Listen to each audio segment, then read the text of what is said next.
All right, so in this video, we're going to go over how to storefront stalk using third-party profits. Now, one of my favorite things to do is storefront stalk. Now, for anyone that is unfamiliar with what storefront stalking is, essentially you're looking at other third-party sellers that are selling similar products, brand name products that you didn't create, looking at what they're selling and seeing if you could purchase it as well. Now, the reason why storefront stalking is going to be such a game changer on third party profits is because since you're consolidating all of your suppliers into one place, like you can see here, that we have 63,000 UPCs that are uploaded. So I can go through a lot of seller stores, take a brand and search it into my database, right? Because this is a database of 63,000 lines of different brands that I can purchase at wholesale prices. So now all I need to do outside of scraping this is find the brand that's selling and cross check it against what I have access to. And if there's a margin between, I can find a profitable product. So this is kind of what I mean. I found a seller store that we're going to be going through, and I'm just going to search on Amazon in their store. So let's go grocery. Now we're going to see here a bunch of different brands and products that are going to show up. So this person has 996 results of grocery related products in their store. Now, the reason why I looked up groceries is because I have a grocery vendor that's in this catalog, as well as health and household and beauty. So there's a chance that that could lead to brands that I know that I can purchase or that I have access to. So for an example, let's say this Mount Hagen brand, I searched them in my supply chain scanner. So Mount Hagen. Let the software load, and now I can instantly see whether or not I have access to this brand. So now I know I have access to the brand. Now I need to verify if the product is the same as the one on Amazon. So this product here is going to be 1.76 ounces or 25 sticks.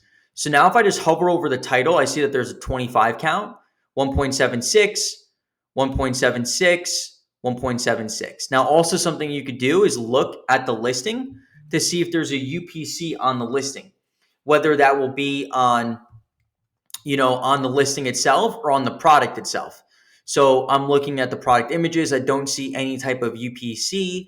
There is a UPC here. I can click that UPC from RevSeller and just search it. So now I know that the UPC that's coming up is incorrect. So let's just take a look again. This is medium roast, 25 sticks. Let's take a look at 25 count here. Single serve stick, freeze dried, 25 sticks. Awesome. So now I just found the correct product. Now I need to look at my cost of goods. So I can buy this product at $4.48. So now if I go back to that listing, I could see that this item here would in fact not be profitable. But I think you guys can kind of get the idea, right? We just found an item that potentially has profit opportunities. I was able to go to a seller that has done the work, right? They're the ones that found the product.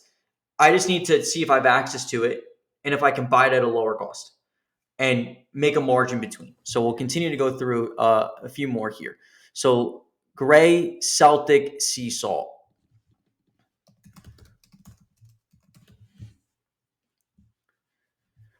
All right, awesome. So I could see that I have access to Celtic sea salt. So now what I'm going to do is I'm going to open up this product. I'm going to look for some type of UPC or identifier. So there is not a UPC so far. UPC is 720. That's the beginning portion of it. 728. 728. Let's see if this will be able to search it here. Okay, so here's the product. Now I know I have access to the product. My cost is going to be $3.15. And now just like that, I found a profitable product. $2.22 a sale, selling at $9.99, $9.97. Perfect. So now I can go through. I can see if I have this specific ASIN in the scanner. And I do, and I can save that specific product. So select the buyer, prep type, sticker, estimated sales. It's saying 800. Selling a lot, so we'll go with 800. And just like that, we were able to find a product that's going to make us $1,200 in profit a month, net profit after all expenses from this one item.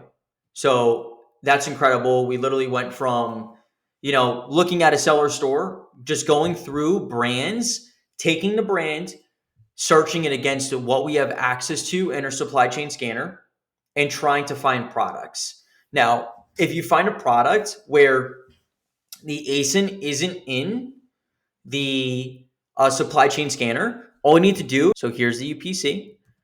We're going to go to our master product folder. We're going to click on add ASIN.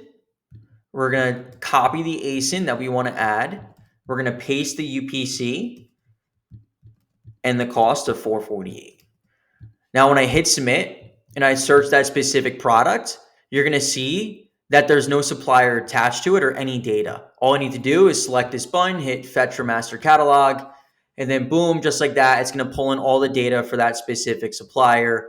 And from that point on, we don't need to do any data enter for this specific item. And if that price bounces back up, we'll be able to kind of capture that. We'll jump into that in the next video here.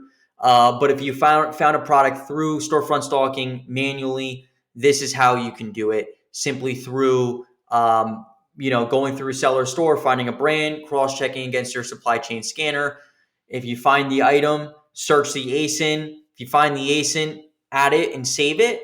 If you don't, then go to your master product folder, add the product manually, fetch in the data, and just like that, it'll get pulled in for you live without having to do any data enter for that specific product. So now let's jump into the next lesson.